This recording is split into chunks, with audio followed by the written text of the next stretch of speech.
ठाकुर जी किशोरी जी से पूछ रहे हैं, हे लाडली जी, मैं आपको कैसा लगता हूं?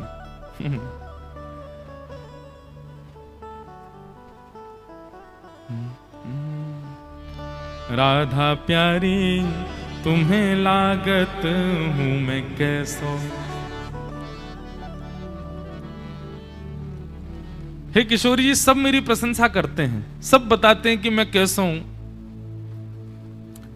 किशोरी जी भी कह रही हैं, वेद आपका वर्णन करते हैं, पुराणों में आपके रूप का वर्णन किया गया, तो फिर हम तो ही कुछ सुनना है आप। बोले भले ही वेद मेरा वर्णन करते हैं, भले ही बड़े बड़े विद्वान मेरा वर्णन करते हैं, सब वर्णन करते हैं, पर मेरी इच्छा तो आप तो सुनवे की है ना। आप बताओ मैं आपको कैसा लगता हूं?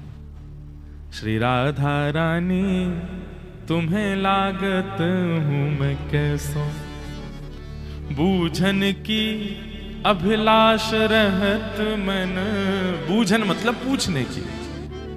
ठाकुर जी कह रहे हैं पूछने की अभिलाषा, पूछने की इच्छा तो बहुत होती है मन में, पर सकुच लगत मन ही मन सो। मन में एक संकोच आता है आपसे पूछने में, और संकोच के कारण मैं आपसे पूछ नहीं पाता हूं।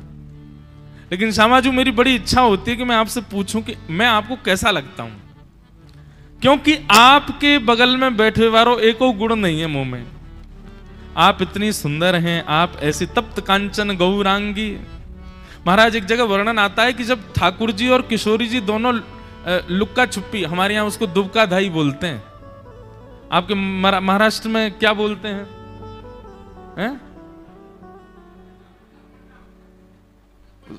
टपनटाव, लपनटाव, डाव, लपन डाव। वाह भाई, हम वृंदावन जाके किसी से बोलेंगे लपन डाव खेलना है। का कह रहे भैया? लपन डाव। तो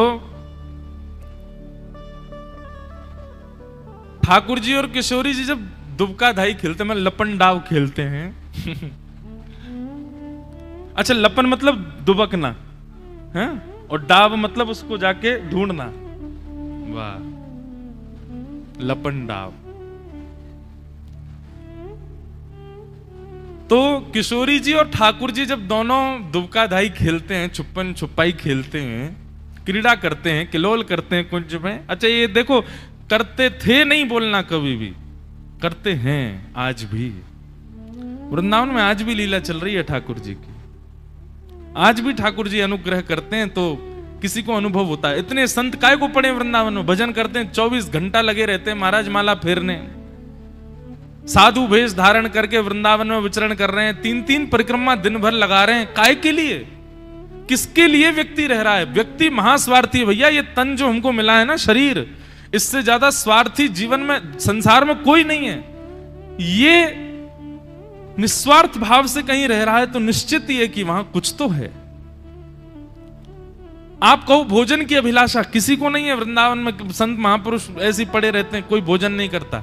सोने की अभिलाषा, कोई सोता नहीं है। माल मिलता है खूब, बोल कुछ नहीं मिलता। वृंदावन में ऐसे ही, अब तो भीड़ इतनी हो गई, वैसे ही कुछ नहीं होता। सब इतने अकिंचन भाव से वृंदावन में रहते हैं। क्यों? आज भी लीला चल रही है ठाकुर जी की। तो ठाकुर जी जब दुबका धाई खेलते हैं किशोरी जी के संग, तो पहले ही सखियां जाकर के ठाकुर जी से कह देती हैं, सुनो। बोले हाँ, पहली बात, जीतने की अभिलाषा से तो खेलियो मत। सखियां पहले ही ठाकुर जी को कह देती हैं, जीतोगे नहीं तुम। मतलब ठाकुर जी यदि दुबकेंगे तो किशोर सखियां उनको पहले ही पढ़ा के भेजती, ऐसे छुपना कि किशोरी जी को मिल जाओ। ऐसे मत दुबक जाना कि तुमको किशोरी जी ढूंढ ही नहीं पाए, उनको श्रम हो जाएगा। अगर किशोरी जी को श्रम हो गया तो फिर देख लियो लाला। ठाकुर जी पहले कहते हैं, अच्छा ठीक है, मैं ऐसा दुबकूंगा किशोरी जी को मिल जाऊं। कई बार तो ठाकुर जी जहां किशोरी जी खड़ी खड़ी गिनती करें ना, 1 2 3, वही पेड़ के पीछे ही खड़े आ जाए ताकि इनको मिल जाऊं मैं जल्दी। ये ज्यादा ढूंढवे गई तो ललता विशाखा मुझे पकड़ लेंगी। तो पहले ही उनको सिखा देते हैं, बोले ज्यादा दूर मत दुबकियो। और दूसरी बात, जब तुम्हारो ढूंढवे को समय आवे तो किशोरी जी प्रत्यक्ष खड़ी है जाए, फिर भी अनदेखो कर दिए, बोले मुझे मिली ही नहीं है, मैंने देखी ही नहीं है। वैसे कुंज निकुंज लीलाएं देखते हैं तो ठाकुर जी बड़ा अत्याचार करती हैं सखियां सब। उनको पहले ही कह दिया जाता है कि आप हारने के लिए ही कुंज में आए हैं, जीतने की तो अभिलाषा रखना ही मत। तो मैं निवेदन ये कर रहा था कि किशोरी जी का स्वरूप कैसा है। तो एक निकुंज लीला में वर्णन आया कि किशोरी जी एक दिन दुबकाधाई खेल रही थी, तो पीत पुष्पों का वन था, पीले पुष्पों का वन, उसमें जाकर के किशोरी जी खड़ी हो गई।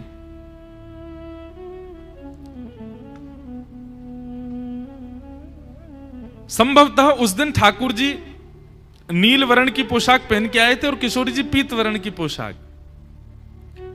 तो कई बार क्या होता है कि सूर्य के प्रकाश से जो वस्तु होती है उसका प्रकाश हम पर पड़ता है। जैसे सफेद मार्बल हो और सूर्य का प्रकाश हो तो अनायास आपके ऊपर भी सफेदी आती है।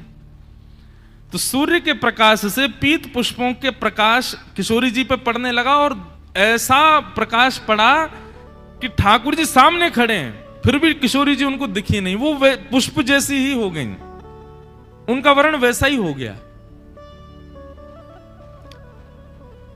ठाकुर जी बोले मैं ऐसा करूंगा, लेकिन ठाकुर जी ये भूल जाएं कि मैं तो सांवरा हूं, कितनों प्रकाश कर लो कारो कारो अलग ही दिखूंगा। किशोरी जी का स्वरूप ऐसा है, गौर वर्णा है, तप्त कांचन गौरांगी हैं, वो जिस स्थान पर जाती है वहां का रंग उनके ऊपर आ जाता है। पर ठाकुर जी तो गहरे रंग के, सांवरे रंग के, बेचारे जहां जहां वहीं पकड़ लिए जाएं। बस एक ही जगह है जहां ठाकुर जी पकड़े नहीं जा सकते, अमावस्या की रात्रि। वहां में तो ठाकुर जी तभी मिलेंगे जब हंसेंगे, जब दांत दिखें तब पता चलो ओ ये खड़ो कन्हैया। नहीं तो ठाकुर जी तो अंधियारी रात में खो जाएं, मिले ही ना। एक पद में गाया करता हूं ना, ठाकुर जी किशोरी जी के पास एक दिन दर्पण लेके आए। अच्छा, ठाकुर जी सब जगह अपने मान की इच्छा नहीं रखते, पर किशोरी जी नेक बड़ाई करने मेरी या के लिए ठाकुर जी पूरे दिन घूमते रहे। अब यहां पे इस पद में कह रहे हैं राधा प्यारी तुम्हें लागत हूं मैं कैसो। ऐसा ही एक पद सूरदास जी का है, उसमें ठाकुर जी कहते हैं हे श्यामाजू नेक दर्पण में देख के तो बताओ हम दोनों में सुंदर कौन है। तेरो मुखनी को की मेरो राधे प्यारी, तेरो मुखनी को की मेरो राधे प्यारी। दर्शन करो। वैसे तो सुना होगा ये पद आपने, पर कितना सुंदर भाव है। ठाकुर जी दर्पण लेकर के बैठे हैं, किशोरी जी ठाकुर जी दोनों बैठे हैं और बैठ करके दर्पण में अपना मुख देख रहे हैं। और ठाकुर जी कह रहे हैं किशोरी जी नीको मतलब अच्छो, तेरो मुख नीको की मेरो श्यामा प्यारी, तेरो मुख नीको की मेरो श्यामा प्यारी। महाराज जी अब कथा का रुख वृंदावन को मुड़ गया है। अब 3 दिन 4 दिन 3 दिन की रह गई ना, तो अपने आप ही अब ब्रज भाव से ही चल रहे हैं हम। अब आज गोपियों ने आके गोपी गीत और गा दिया है, तो अब लहर वृंदावन की ओर चल दी है, इसमें मेरा वश नहीं है। तेरो मुख नीको की मेरो श्यामा प्यारी, तेरो मुख नीको की मेरो श्यामा प्यारी। दर्पण ले बैठो मृग नैनी, दर्पण ले बैठो मृग नैनी।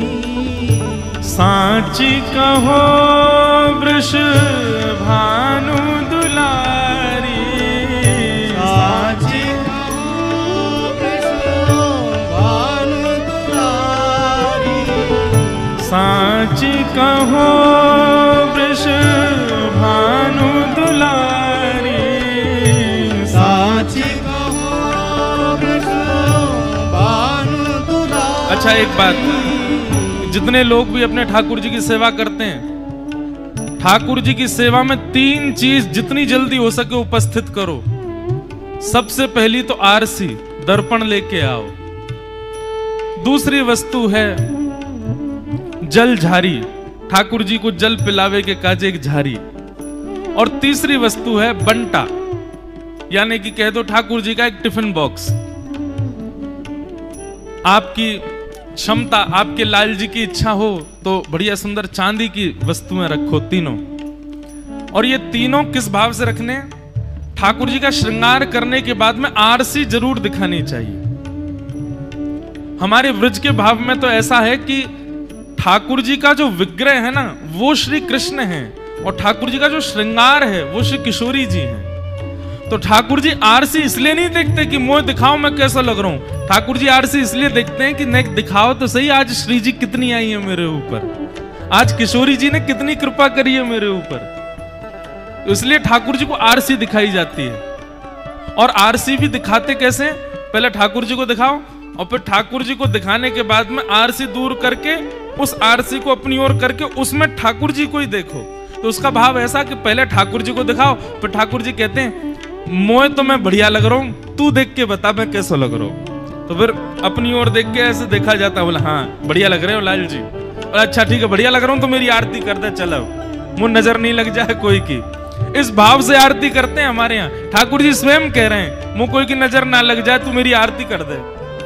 और विशेष उत्सवों में तो ऐसा है कि आरती से पहले भी शीशा दिखाओ और फिर आरती करके फिर ठाकुर जी कहना एक बार और दिखा दे कैसा लग रहा हूं। अब हमें तो कहते हैं कैसा लग रहा हूं, लेकिन लाल जी की लोभ ये रहता है कि मुझे ये दिखाओ श्री जी कितनी पधारी है मेरे ऊपर, स्थिर नहीं आवाज गूंज रही है। इसलिए आरसी सबसे पहली वस्तु रखो। दूसरी रखो जल झारी। ठाकुर जी की जल की झारी निश्चित होनी चाहिए। भाई जैसे हमें प्यास लगे ऐसे ठाकुर जी को भी प्यास लगे। और जल झारी में जल भरते समय यमुना जी का आवाहन करो, हे यमुना मैया आप मेरे लाला की प्यास बुझाइयो, सदा या जारी जी में विराजो। और वैसे तो पुष्टि मार्गीय भाव से ऐसा है कि जल झारी जी को लाल कपड़े में ढक, मतलब यमुना जी है ना बहू हैं तो उनको चुनरी उड़ा करके रखते हैं, तो जल झारी। और तीसरी वस्तु बंटा भोग। ठाकुर जी तो तैयार करके आप तो चले गए, पूरे दिन बेचारे बैठे हुए हैं और उनको भूख लगे प्यास लगे, क्या करें, तो बंटा से कुछ ना कुछ खाते रहेंगे। इसलिए 3 सामग्री ठाकुर जी के संग सदैव रहनी चाहिए। छोटो सी आरसी रखो, एक झारी रखो और एक बंटा जी रखो। और जब कहीं सफर पर जाओ तो आरसी जी को श्री जी के भाव से रखना है, ये किशोरी जी हैं। झारी जी को यमुना जी के भाव से रखना है ठाकुर जी के पास, खाली करके, खाली झारी। और बंटा जी को यशोदा जी के भाव से। और तीनों से प्रार्थना करनी है कि अभी हम सफर पे हैं, बीच मार्ग में हम भोग नहीं लगा पाएंगे, हम जल नहीं पिला पाएंगे। हे यमुना जी, हे यशोदा मैया, हे श्री जी, आप लाल जी के संग रह के उनकी जो इच्छा हो वो पूर्ण करते रहिए। उससे फिर आपके मार्ग में जो भी सेवा का प्रकल्प है वो यमुना जी और श्री यशोदा जी पूर्ण कर देती हैं, श्री जी पूर्ण करती हैं। तो ये 3 चीजें जरूर रखो। और ठाकुर जी को नित्य आरसी दिखाओ श्रृंगार के पश्चात। तेरो मुख नीको की मेरो श्यामा प्यारी, तेरो मुख नीको की मेरो श्यामा प्यारी।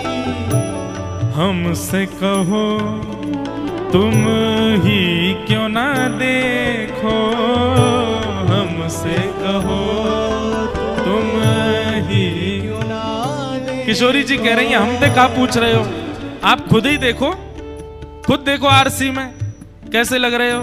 हमसे कहो तुम ही क्यों ना देखो, हमसे कहो तुम ही क्यों ना देखो। हम गोरी तुम श्याम बिहारी, हम गोरी तुम श्याम बिहारी, हम गोरी तुम श्याम बिहारी, हम गोरी तुम किशोरी जी कह रही हैं, मेरो मुख जैसे चंद उजियारो, मेरो मुख जैसे चंद उजियारो, मेरो मुख जैसे चंद उजियारो, मेरो मुख जैसे चंद उजियारो। किशोरी जी कह रही हैं, यहां में बतावे वाली कहा बात है, हे श्याम सुंदर, हम गोरी तुम श्याम बिहारी, हम गोरी हैं तुम कारे कारे हो, और मेरा मुख तो ऐसे है जैसे कोई चंद्रमा। किशोरी जी ने कितरा के कह रही है, मेरा रूप तो ऐसा जैसे कोई चंद्रमा। ठाकुर जी बोली, तो तुम चंद्रमा, तो मैं तो सूर्य से कम थोड़ी हूं, मैं तो सूर्य के समान हूं। किशोरी जी बोली, हम बे सूर्य हो आप, तो फिर कहा लगूं मैं। किशोरी जी कह रही हैं, मेरो मुख जैसे चंद उजियारो, मेरो मुख जैसे चंद उजियारो, और तुमरो मुख जैसे रैन अंधियारी, तुमरो मुख जैसे रैन अंधियारी, तेरो मुख नीको की मेरो श्यामा प्यारी, तेरो मुख नीको की मेरो श्यामा प्यारी, तेरो मुख नीको की मेरो राधे प्यारी, तेरो मुख नीको की मेरो राधे प्यारी। बंधुओं, प्रेम का एक स्वरूप होता है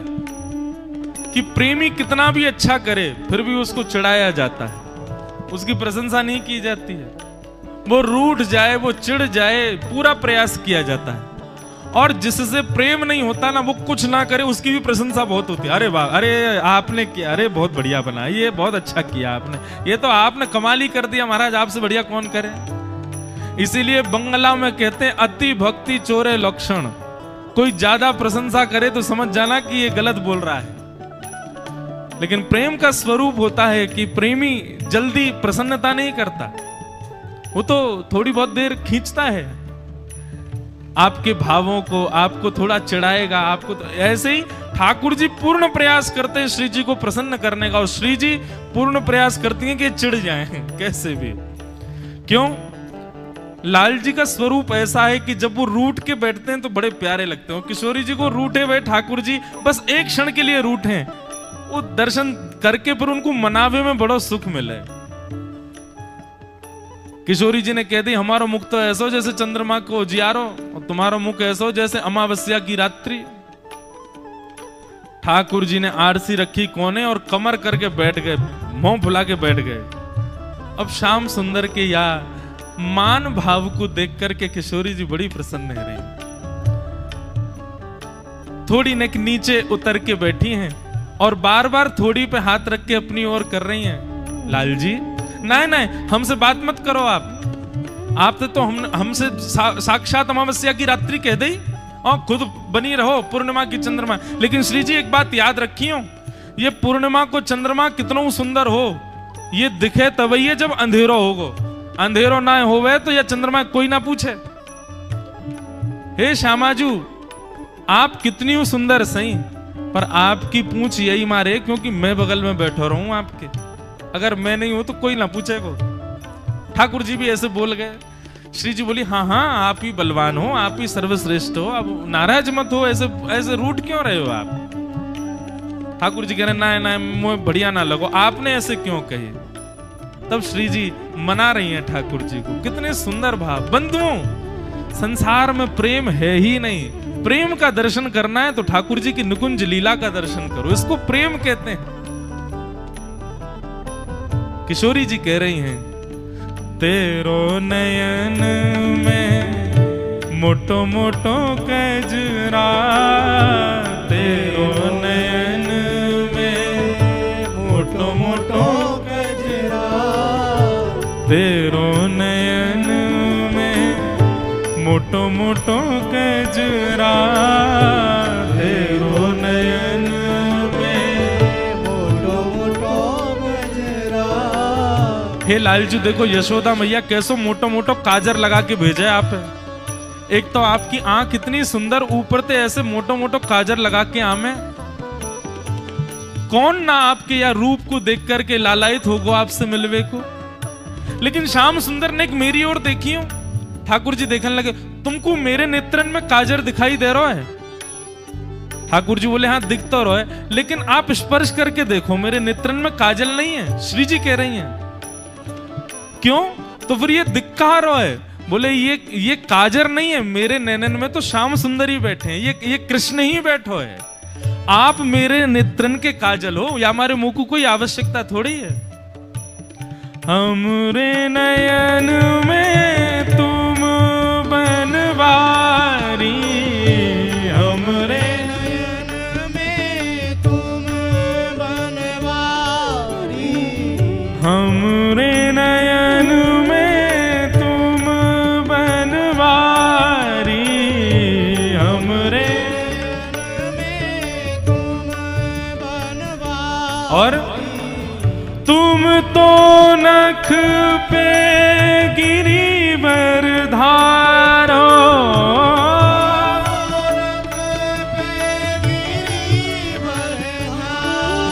हे तुम तो नख पे गिरिवर धारो,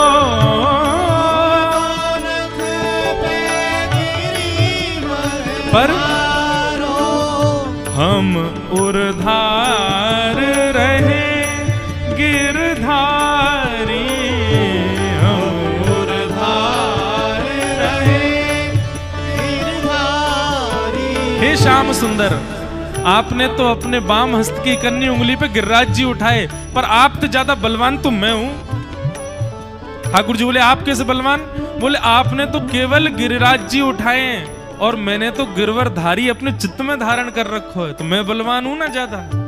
हम उर्धार रहे गिरधारी, हम उर्धार रहे गिरधारी।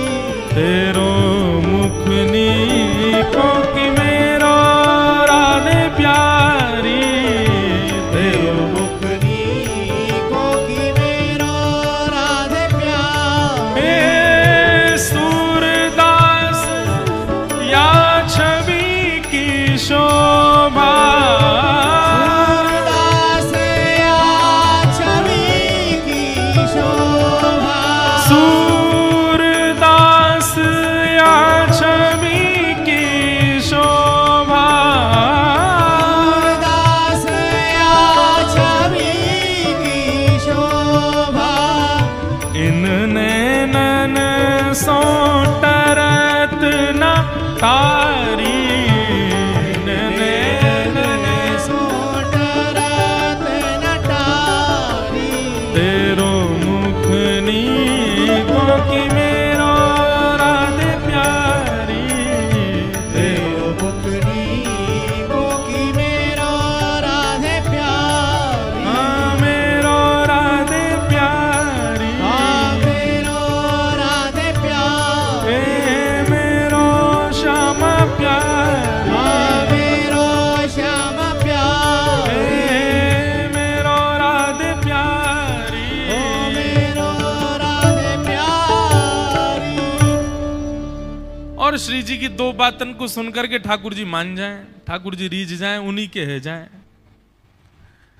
बस इतनी बात कहिए, देखो आपके आंखन में तो काजल लगो, मेरी आंखन में आप लगे भये हो। बस इतना सुन के तो मुस्कुरा गए। और अगली बात जब कही, बोले आपने गिरिराज जी धारण किए, हमने हृदय में आप धारण किए। यह सुन करके तो श्याम सुंदर चरणन में गिर गए। अरे श्री जी, नहीं नहीं, आप ही सुंदर हो, आप ही पूर्णिमा, मैं ही अंधेरो हूं, मैं ही अमावस्या हूं। श्री जी कहे, नेक में तो मान जाए, मान ठाकुर जी पे करनो आवे ही ना है।